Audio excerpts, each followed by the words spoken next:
Next on Brute Force, the history of weapons at war. Tank terminators, anti-tank weapons designed to destroy the stranglehold tanks exert on today's battlefield. When tanks first stalked no man's land, the Tank Busters mission was clear: victory or death. From the lucky shot first kills by bazookas in the Second World War to the precision strikes of Hellfire missiles in Desert Storm, their weapons converge from every conceivable direction, hunting their prey. Tank Busters. Next on Brute Force, the history of weapons at war.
When the first tanks lumbered across the battlefields of World War I, German soldiers watched helplessly from their trenches.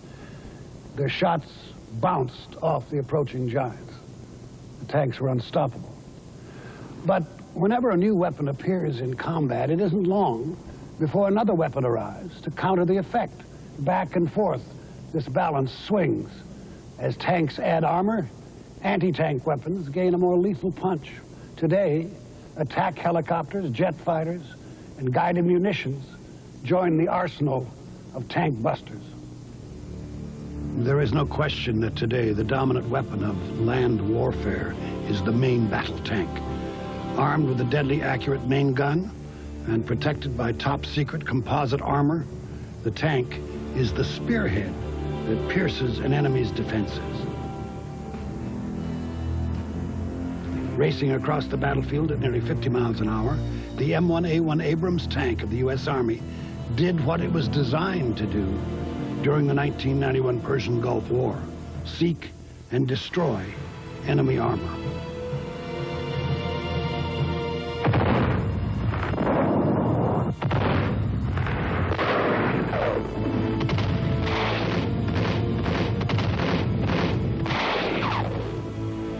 Iraqi vehicles, armored personnel carriers, and battle tanks, including the Soviet-built T-72, known as the Lion of Babylon, were overwhelmed by the tank-killing power of the helicopters, attack planes, infantry, and tanks of the coalition forces.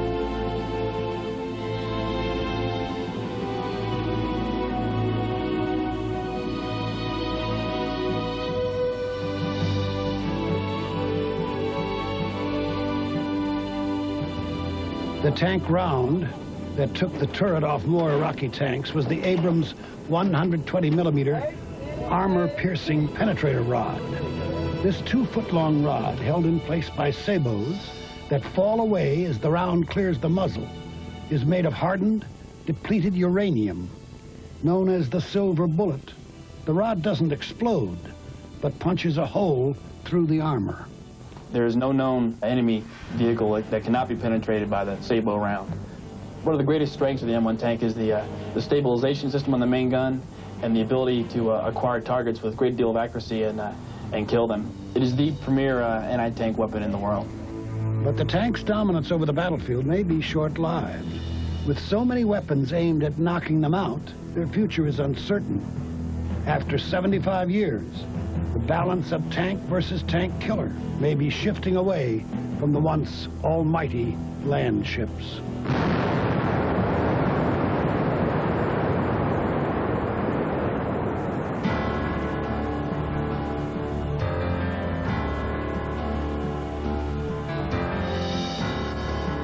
The young soldiers who marched across Europe in 1914 expected to fight a war much the way their fathers or grandfathers might have fought. But these soldiers faced a new, deadlier enemy, the Industrial Revolution. They were confronted with weapons of unprecedented killing power. High explosive artillery shells, rapid-fire machine guns cut down waves of infantry assaults. The specter of poison gas attacks paralyzed the battlefield. And the threat of aerial bombardment halted any hope of maneuver.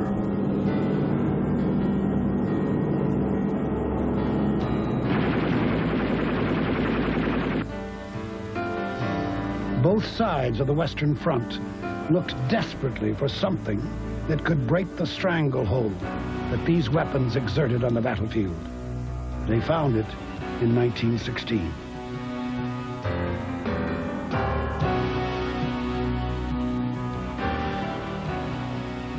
Of all the countries in the world, it was the British who actually pushed forward the design of the tank. When the British first used tanks during the First World War, the Germans had no tanks, so there were no tank-via-tank battles. Its main object was to cross the trenches, sweep the ground with fire either side. The idea was for the tank to go through trenches, barbed wire, and then into the main enemy area, spraying the trenches with machine gun fire and punching a hole so the infantry on foot could follow. They were very slow creatures. They had a very small range of action. They were powered by petrol engines, and inside the tank, the conditions were terrible. The noise of the engine, the noise of the guns, the concussions outside the tank, and the general, it's like being in a maelstrom of noise and racket and discomfort. It's terribly hot, and you're just tickle pink to get the damn thing back to where you can park it and get out of it. And but they were very effective because you could hear the bullets hit the sides and you felt invincible, and you could go right over the wire because it was powerful enough to tear the wire loose. But I'd heard the bullets hit them like rain hit the tin roof, but I did feel a great security in them. I knew the average bullet would have torn me to pieces, was going to hurt me. It just bounced off the armor of the tank. The machine guns disappeared beneath the steel giants. You could run right on up to it, just like your thumb in your nose out and go right up to it and shoot right into the apertures and clean them out. They couldn't do a thing about it. When the tank first appeared on the battlefield, the German infantry were frightened. They had nothing to defend themselves against this tank. The Germans could not do anything at all. The first tanks were built by riveting together sheets of quarter-inch thick steel plate. Although bullets couldn't penetrate the armor, fragments of lead from rounds striking near the joints ricocheted inside the tank and injured the crew. For added protection, the crews often wore steel face masks.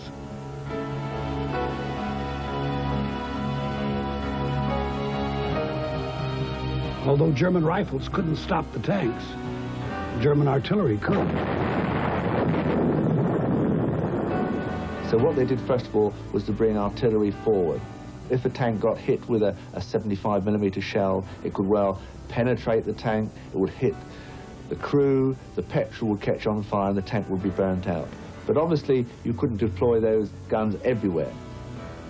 Left with the reality of going up against tanks with only limited artillery support, the German infantry had little chance of silencing the guns of the tanks.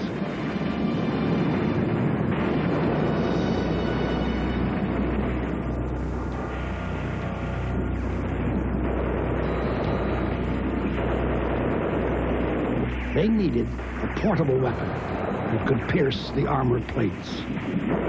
So the Germans did invent large caliber anti-tank rifles. They were like a rifle, but much bigger, firing a much harder round. And the idea was to punch a hole through the tank.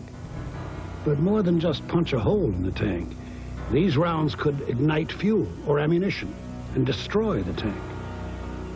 These oversized rifles, the first anti-tank weapons, fired a 13mm solid steel bullet at a higher velocity than ordinary rifles firing lead bullets. Witnessing the success of British armor, the German High Command ordered production of their own tank, the A7V. Although heavily armed, the tank was difficult to maneuver and appeared too late to affect the outcome of the war that had brought such revolutionary change to the battlefield.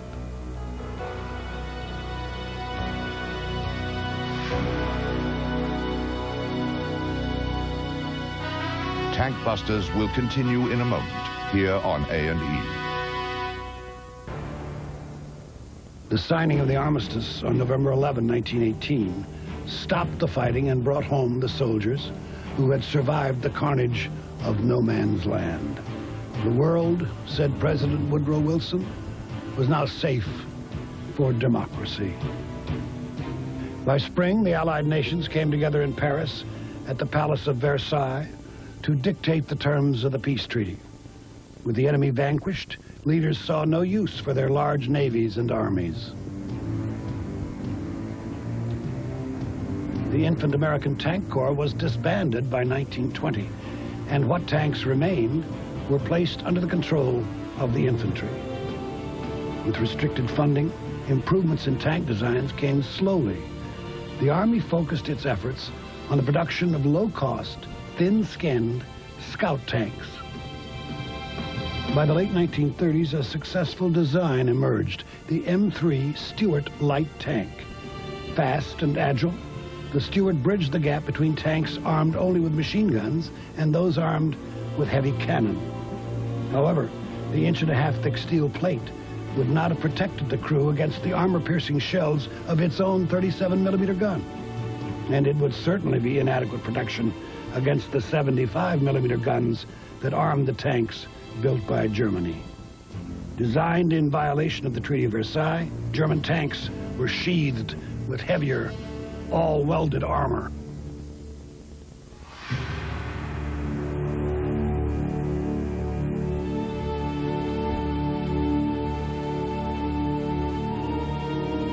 On September 1st, 1939, with the invasion of Poland, the Nazi armored divisions proved to the world the power of their war machine. One by one, the Polish cities capitulated until only a month later, the last organized resistance ended. Now the German army turned its sights to the west.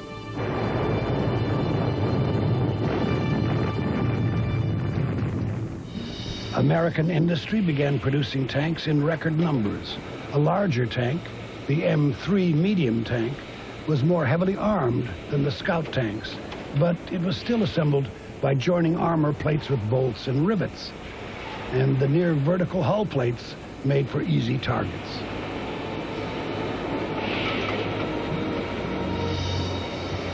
The M3 was simply awful. It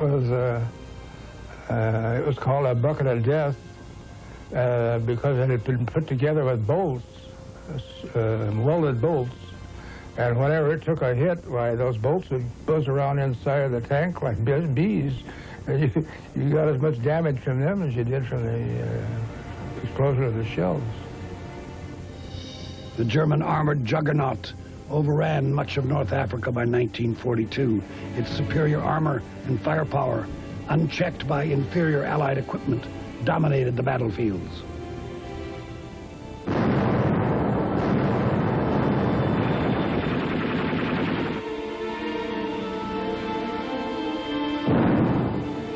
Army analysts, searching for the Panzer's weakness, brought captured German tanks to the Aberdeen Proving Ground in Maryland.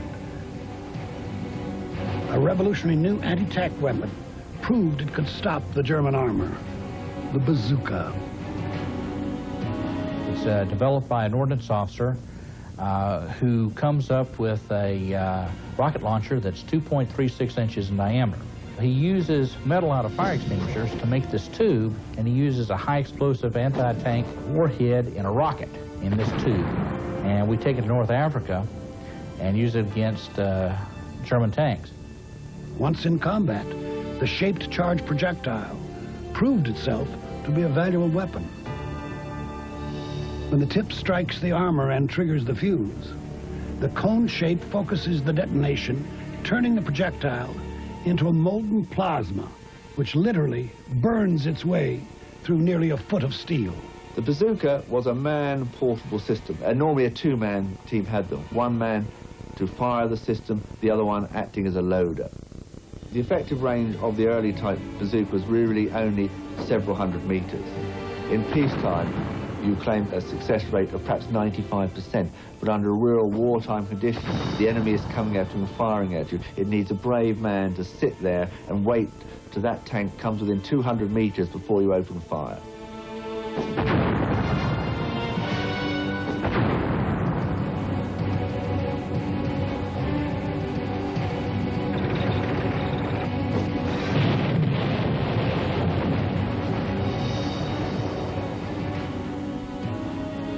Facing a formidable Soviet armored threat on the Eastern Front, the German army engineered its own version of a bazooka. Called the Panzer Schreck, this rocket launcher was particularly effective against the heavily armored Russian T-34.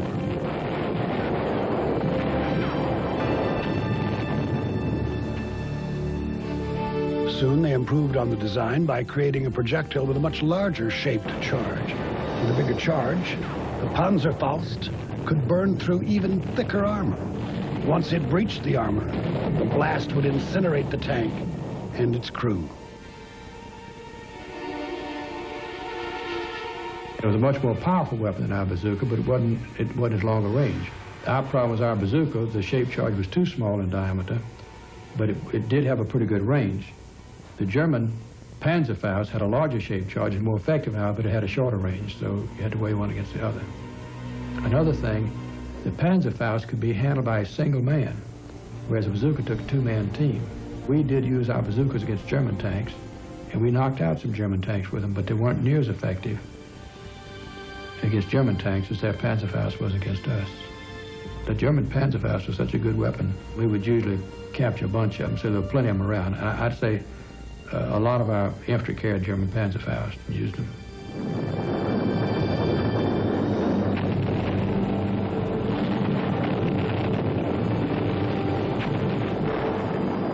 When the Panzerfaust come in and the bazooka, you gave the infantryman something he'd never had, the ability to kill a tank. And that's something he still wants today. Tank Busters will continue in a moment here on A&E. By 1944, the Allies had moved away from the idea that the tank was primarily an infantry support weapon. The fast, maneuverable Sherman was well suited to offensive armored warfare, but compared with the most modern German designs, it was undergunned and often needed superior numbers to outmatch the opposition.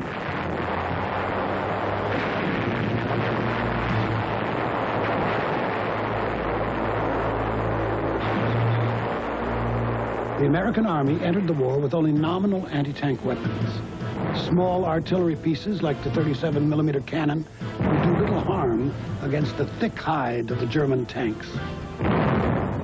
The 37mm caliber was about the standard caliber of an anti-tank gun before the Second World War. That was quite adequate to take out most of the tanks that appeared on the battlefield then.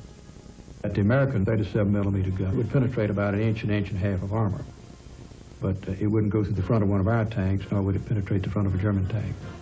They also had another model of the 37mm, which was mounted behind an armored shield on the 3/4-ton weapons carrier. They were good against half-tracks and personnel carriers and things like that. But here again, those guns were really not effective against German tanks.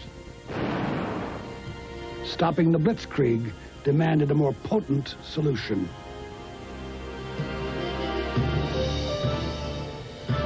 The first weapons dedicated to hunting enemy armor were simply M3 half-tracks fitted with high-velocity howitzers. It became pretty obvious. You needed a large caliber artillery-type piece to knock out a tank, in particular something with fairly good velocity. They originally put a 75mm anti-tank gun mounted on a half-track. And that was all right, but it wasn't very high velocity. The top of the half-track was completely exposed, so that didn't turn out to be too good. But they did use some of them in North Africa.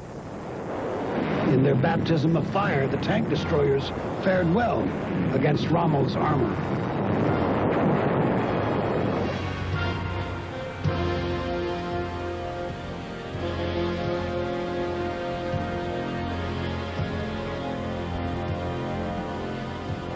The Army recognized the need to equip anti-armor units with more powerful guns to defeat Nazi armor. The M10 was the first tank destroyer gun mounted on a modified tank chassis. The 3-inch gun was mounted in a thinly armored open turret. This saved weight and enhanced the tank's mobility. It had a bigger gun and therefore fire a more powerful round. But it was a tank destroyer. It would really go out and try and hunt tanks, or it'd lay in wait and ambush them. The M10 was effective against German tanks on the flank.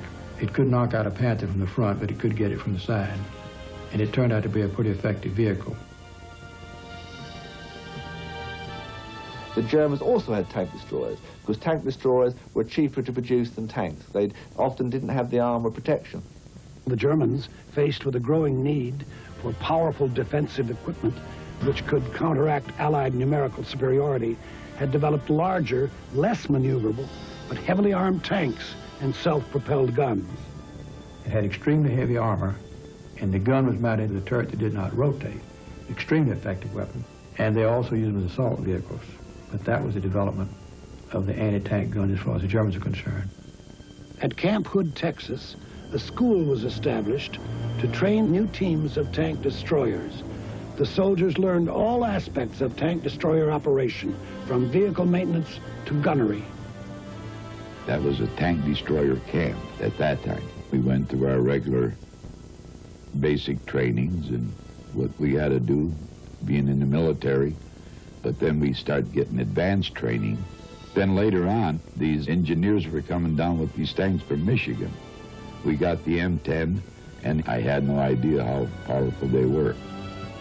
When the 801st Tank Destroyer Battalion completed its training, it remained at Camp Hood to teach incoming students. We taught the new guys, and we had to teach them what we learned in our advanced training.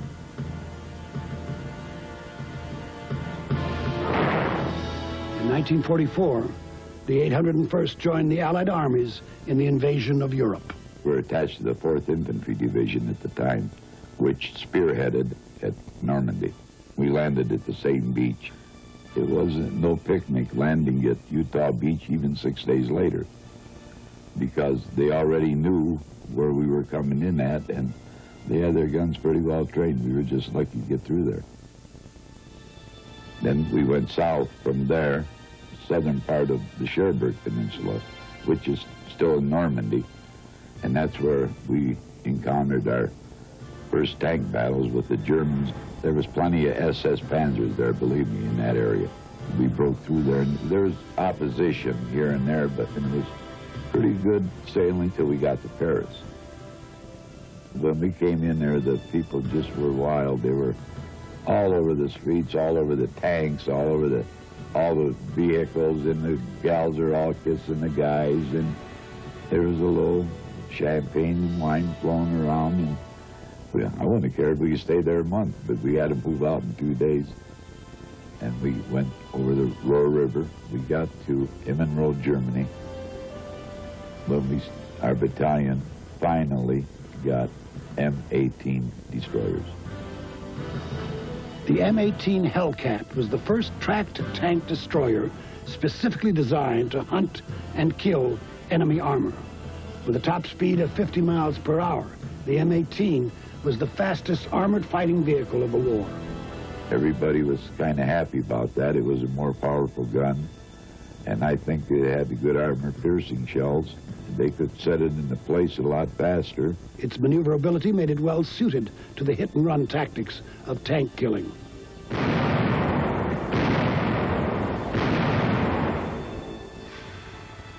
For Sergeant John Molnar, combat was just a matter of getting a job done. You change after you're in battle. You just change your whole attitude because you either killed or be killed. You have to put it out of your mind and hope that damn thing's going to end one of these days. Tank Busters will continue in a moment here on A&E. The array of tank-killing weapons that the armies of World War II developed finally gave the foot soldier a way to defeat an armored enemy. At the end of the war, a new weapon had entered Army service. It wasn't originally designed to fight tanks, but in a few years, this awesome machine, the helicopter, would become a tank crew's most feared rival. Igor Sikorsky's experiments with vertical flight paid off in the winter of 1939 with the success of his VS-300. No other aircraft could fly with the freedom of his helicopter. In 1942, the U.S. Army Air Corps bought an improved version of the VS-300, the XR-4, and began exploring its potential. Here rides one of the greater achievements in the limitless science of aviation. It's the helicopter, forerunner of new and better things to come in aircraft. The extent of its uses is boundless. Perhaps you can suggest a few more. Shoot 'em in. We'll have the helicopter pick 'em up. Less than 10 years after testing the R-4, powerful helicopters were operating in the combat zones of the Korean War. The machines proved quite capable at hauling troops and their supplies. For wounded soldiers, the helicopter meant a life-saving trip to a field hospital. With confidence in the rugged, maneuverable aircraft, the Army suggested adding offensive weapons to their helicopters. Designers bolted a variety of weapons to the Bell H-13. Pods firing high-explosive rockets were slung on the larger Sikorsky H-19. And even the Flying Banana, the Piasecki H-21.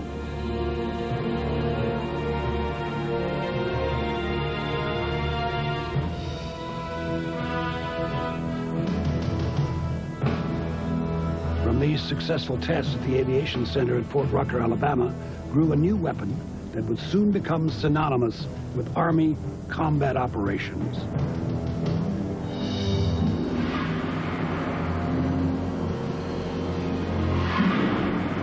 By 1965, the Army formulated a radically new doctrine for warfare, air mobility, based on the coordinated use of transport helicopters, air ambulances, and gunships. Air mobility made the helicopter the centerpiece of the Army's struggle in Southeast Asia. If the helicopter was born in the Korean War, then it certainly came of age in Vietnam. Vietnam was a helicopter war, whether it was US Army, US Navy, US Marine Corps, US Air Force. All the forces used helicopters. Initially, the helicopter was used in a support role, carrying men and materiel to mountain outposts and small clearings in the jungle. Later during the conflict, they were adapted to carry weapon systems, guns, cannons, rockets and missiles, to give fire support to the troops on the ground, and also to protect the troop-carrying helicopters. The workhorse of the war, the UH-1 Huey, was armed with just about every weapon that a helicopter could carry.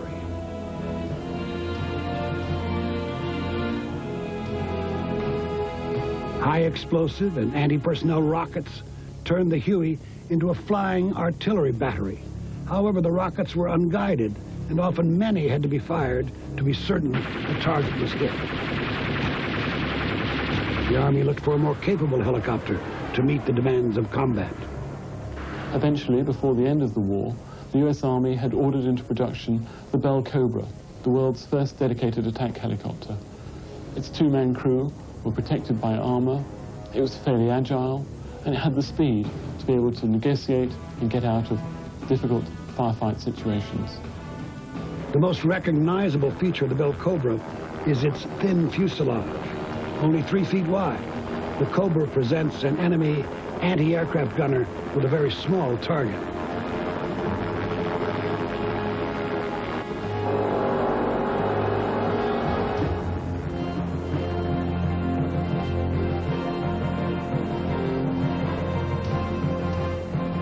Although armed with a variety of weapons, its most lethal is the TOW missile. The TOW, short for tube-launched, optically tracked, wire-guided, carries the deadly shaped charge. But the missile's most unique feature is its guidance system.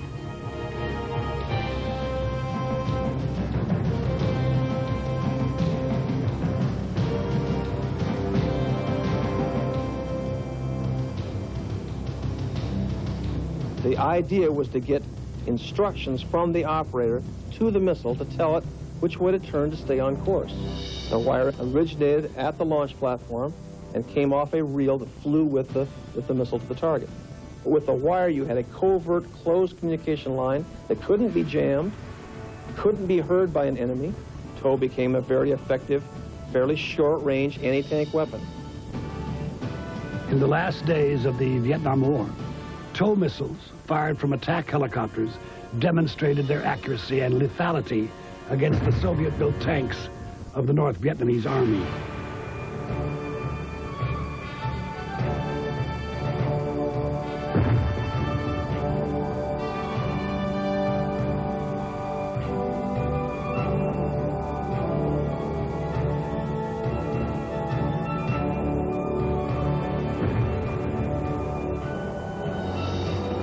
These veteran tank busters fought again during the Persian Gulf War.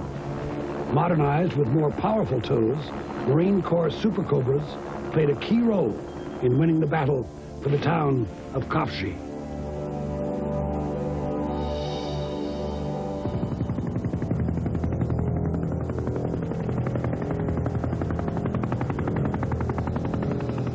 Today's most formidable tank-killing helicopter is the U.S. Army's McDonnell Douglas AH-64 Apache.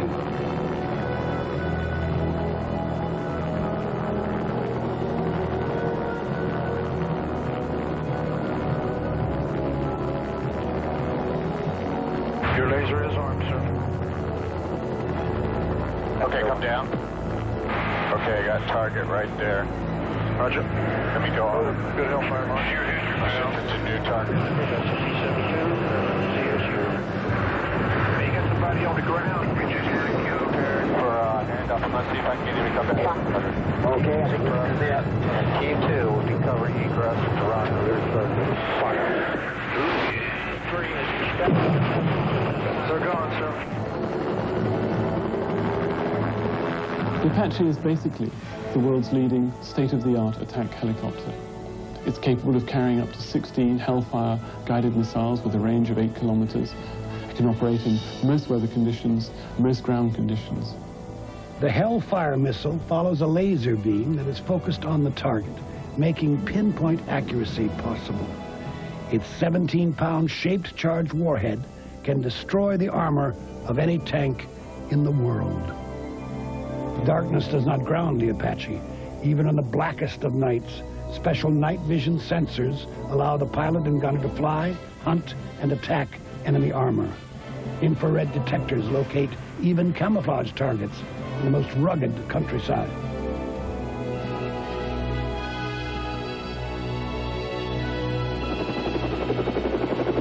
The Apache's 30-millimeter chain gun automatic cannon shoots 625 rounds a minute. The ammunition combines the destructive force of high explosive and the armor-penetrating ability of a miniature-shaped charge.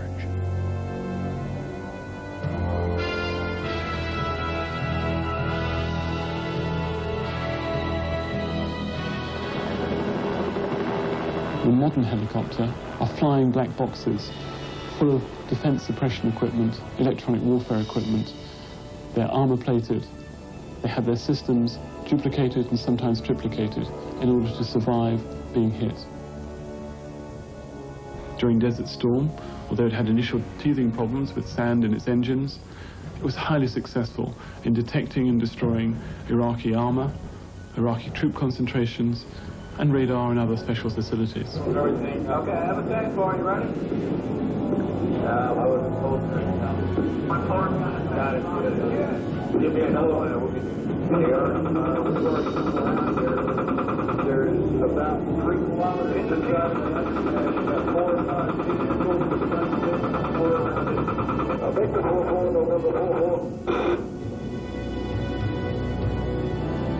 Roger. I was always going in a bit. You want and Roger, been in a missile now. Good, yes.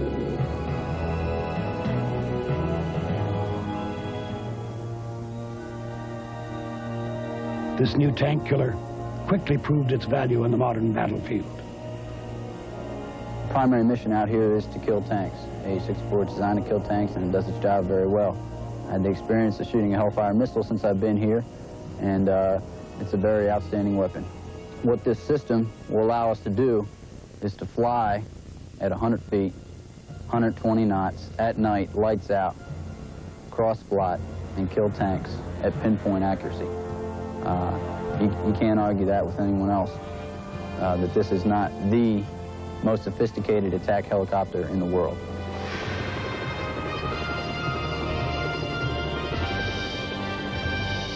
Tank Busters will continue in a moment here on A&E.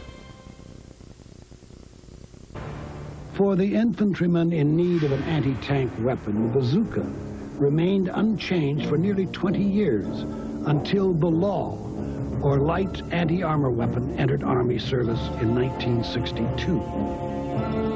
The law fires an armor-piercing rocket sealed within its telescoping tube. Once fired, the empty launcher is discarded. The law's shaped charge warhead can penetrate nearly 11 inches of armor.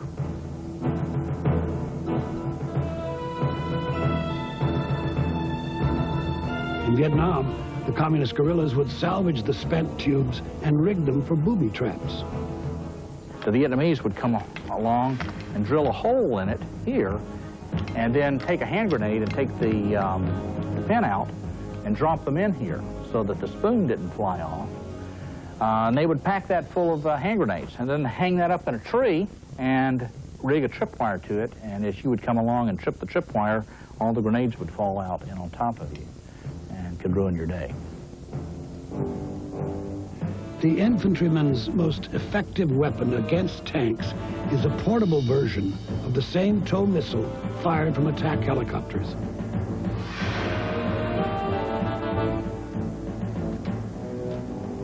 Today, the TOWs enter combat mounted on Humvees, but are still guided downrange by a gunner. Once you fire the missile, if you turn the traversing unit, it's going to send a message from the traversing unit to the main brain of the computer, back down through the wire, and it'll actually steer the missile on the target in case you've got a moving target. New thermal sights improve the TOW's accuracy when fired after dark. At night, it'll pick up heat signatures. Like you see a vehicle, what you'll basically see is you'll see mainly the engine, and you can see the outline of the vehicle because it picks up the heat from so far away. Basically, it's a one-shot, one kill. It's almost a guaranteed kill. For sending TOWs into the heat of battle, the Army pioneered the improved TOW vehicle, an M113 armored personnel carrier modified to carry a twin missile launcher. The ITV protects the crew of 4 from enemy attack. When you're getting artillery, you can continue to shoot out of an ITV because it's armored, and that's a big plus. Although the ITV is itself a new system, it is not hampered by the bugs usually found in unproven designs. The 113 has been around for so long. Mechanics know how to fix it. The parts are on hand. These things have been broken down and fixed by so many generations of soldiers that we know how to make it run. We know how to tweak it to make it run. Shielding the crew from hostile fire increases the likelihood that the missile will stay on course.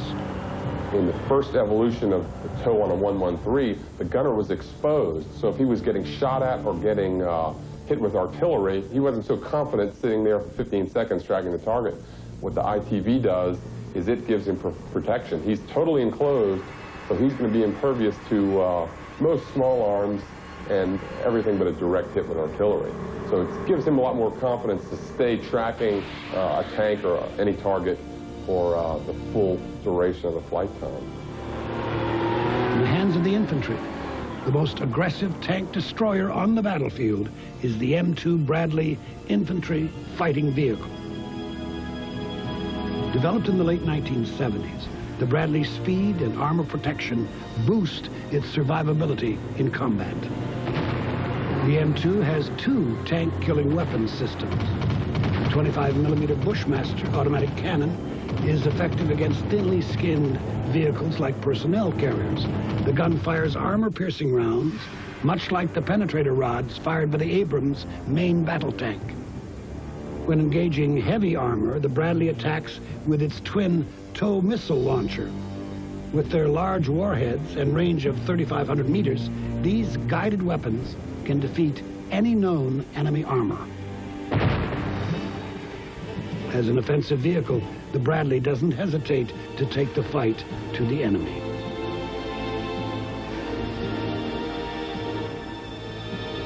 In the early 1970s, the NATO armored forces found themselves greatly outnumbered by the Warsaw Pact.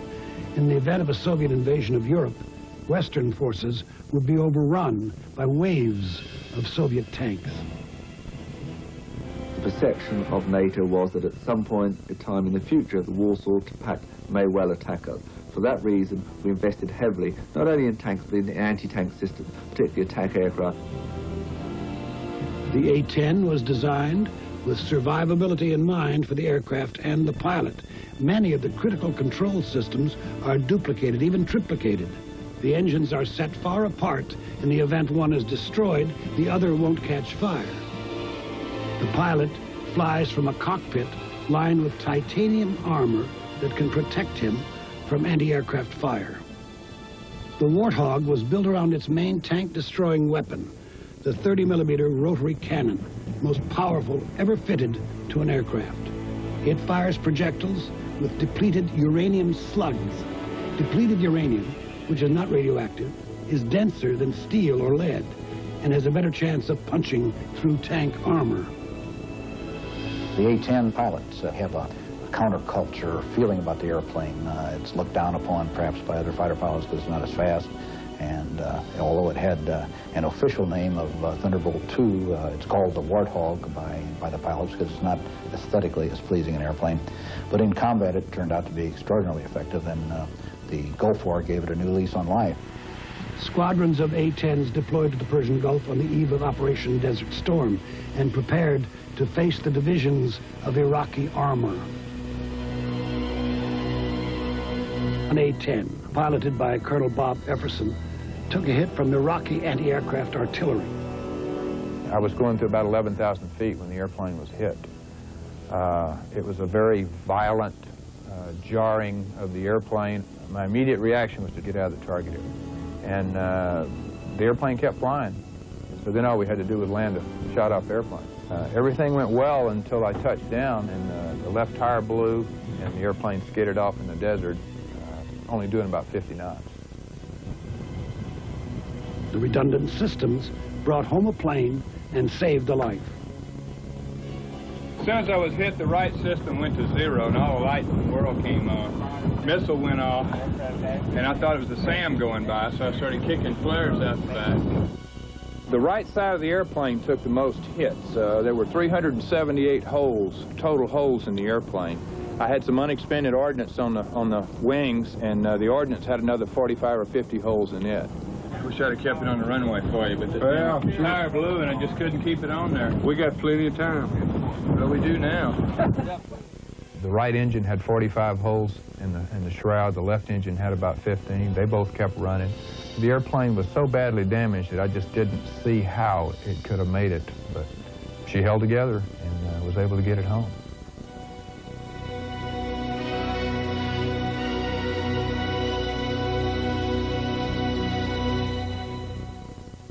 Tank busters of the future could soon include lasers, directed energy weapons, and battlefield robots.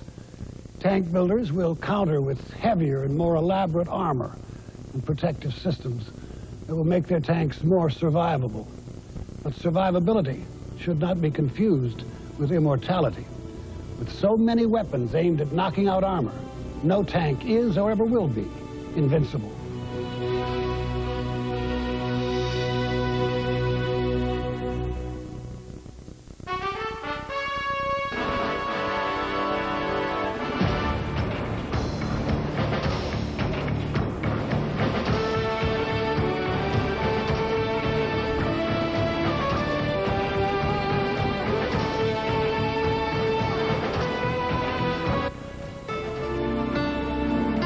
Tomorrow, what made Germany yield to the ideas of a madman? Hitler rises to power on an all-new time machine. Now, stay tuned for A&E's An Evening at the Improv, next on A&E.